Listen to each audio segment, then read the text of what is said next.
অযোগ্য তালিকা নিয়েই সব।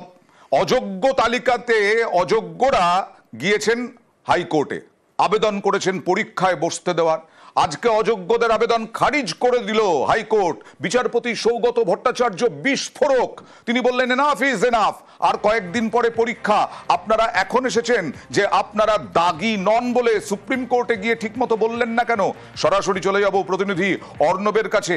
অর্ণব, বিচারপতি সৌগত ভট্টাচার্যর কি পর্যবেক্ষণ?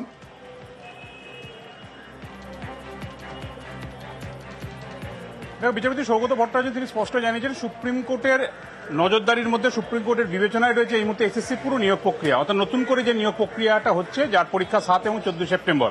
এবং এই দাগি কারা, কারা অযোগ্য, এই তালিকাটাও প্রকাশিত হয়েছে সুপ্রিম কোর্টের আদেশে।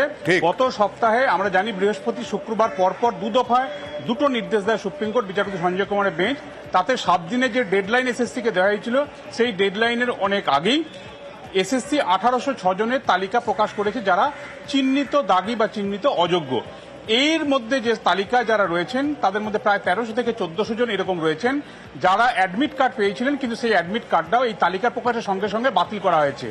এই অবস্থায় এই অযোগ্যদের তরফে তারা মামলা করেছিলেন। এই দাগি যে তালিকা সেটাকে চ্যালেঞ্জ করেছিলেন। তাদের যুক্তি, কলকাতা হাইকোর্টের ডিভিশন বেঞ্চের যে পর্যবেক্ষণ, যে নির্দেশ রয়েছে, তাতে তারা অযোগ্যের মধ্যে আসেন না, কিন্তু এসএসসি তাদের অযোগ্যের তালিকা ফেলেছে। এই বিবেচনার মধ্যে, এসএসসির যে বিবেচনা, তার মধ্যে ভুল রয়েছে।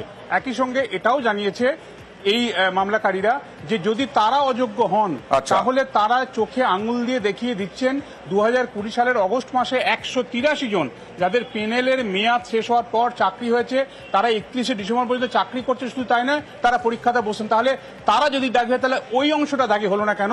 একই রকম সুপ্রিম কোর্ট বা হাইকোর্টের নির্দেশের পর এই অবস্থায় বিস্ফোরক অভিযোগ তারা তুলেছেন। কিন্তু বিচারপতি সৌগত ভট্টাচার্য তিনি জানিয়েছেন 2 তরফে 2 বার নির্দেশ দিয়েছে সুপ্রিম কোর্ট।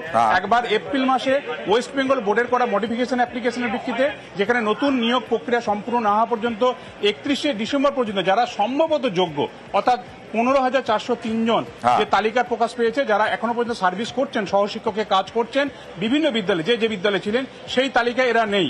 কাজী ওই তালিকা যদি এপ্রিল মাসে, মে মাসে প্রকাশিত হয়ে থাকে, আজ সেপ্টেম্বর মাসে তারা কেন আসছেন, তারা আগে কেন আসেননি? কাজে সুপ্রিম কোর্টের সিসিনে, অর্থাৎ সুপ্রিম কোর্টের বিবেচনায় যে মামলা রয়েছে, এর ফয়সালা হওয়া উচিত শীর্ষ আদালতই, এবং হাইকোর্টের একক বেঞ্চ কোনো হস্তক্ষেপ করছে না, এবং এই দাগি তালিকা যা ছিল সেটা বহাল থাকছে।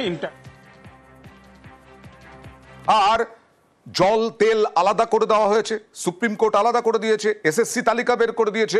যোগ্যরা বলছে এখন যোগ্য হয়েও কেন আবার পরীক্ষায় বসতে হবে 7 এবং 14 সেপ্টেম্বর?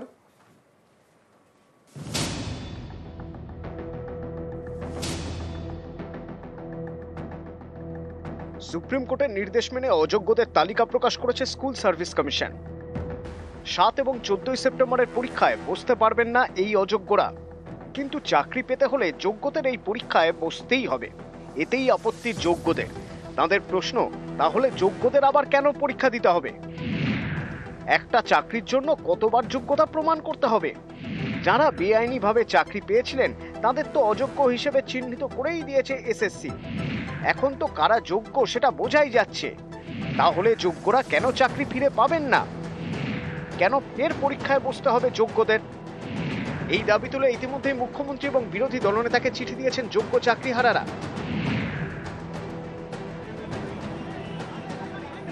সোমবার চাকরিহারারা বিধানসভায় গিয়ে দেখা করেন শুভেন্দু অধিকারীর সঙ্গে।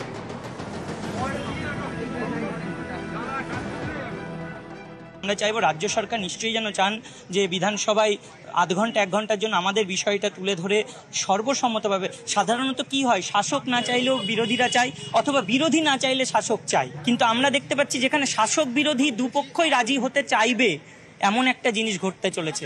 এই অনন্য নজির যেন সৃষ্টি হয়। সুপ্রিম কোর্টের নির্দেশেই অযোগ্যদের তালিকা প্রকাশ করেছে এসএসসি।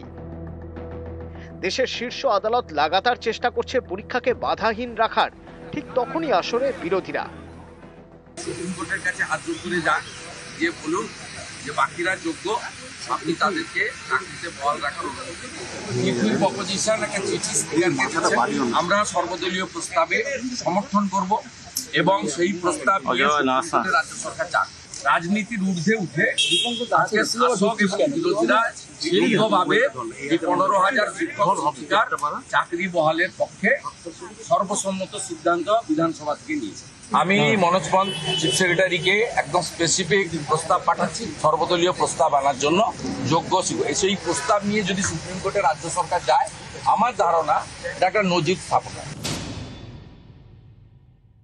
উনি কিসে সাপোর্ট করবেন তার জন্য তো সরকার বসে নেই, সরকারে যেটা করবে সেটা সরকার করবে। এই ব্যাপারটা বিচারাধীন, সুতরাং শিক্ষক তারা বসতে পারেন, তারা না বসতে পারেন, তারা আলোচনা করতে পারেন, তারা সমালোচনা করতে পারেন, তারা উপায়ের কথা বলতে পারেন, কিন্তু যেটা করার সরকার সিদ্ধান্ত অনুযায়ী সরকার করবে। আইনের ব্যবস্থার মধ্যে দিয়েই, বিচার ব্যবস্থা যা আমাদের আছে সেই ব্যবস্থার মধ্যে দিয়েই সমস্ত কেসগুলো দেখা হয় এবং দেখা হবে।